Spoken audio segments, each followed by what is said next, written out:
हाय, मी उर्मिला. आज सकाळची सुरुवात देवपूजा आणि चहा नाश्त्यापासून झाली. मी माझं काम आवरून माझ्या कामानिमित्ताने बाहेर गेले. त्यांनी येता येता मला पिकअप केलं आणि आमचा प्लॅन ठरला बाहेर जाण्याचा. आम्ही रस्त्यामध्ये थोडंसं खाल्लं आणि आम्ही निघालो नंदुबाईकडे. त्यांचा बड्डे होता. रात्री त्यांनी सेलिब्रेशन वगैरे केलेलं. आम्ही छोटंसं गिफ्ट घेऊन त्यांच्याकडे गेलो. तिकडे खूप टाईमपास झाला. 5:30 वाजता बाय बाय करून आम्ही घरी निघालो. येता येता खूप ट्रॅफिक लागलं.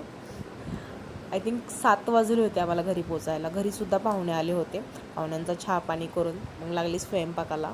स्वयंपाकामध्ये बनवलेलं चण्याची भाजी, तव्यावरची भजी, भाकरी, भात, सिंपल असा मेन्यू होता.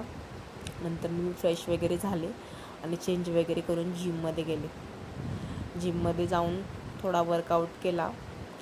घरी आले, पुन्हा जेवण वगैरे केलं, काम वगैरे आवरलं, नाश्ता संपवला मी दिवस.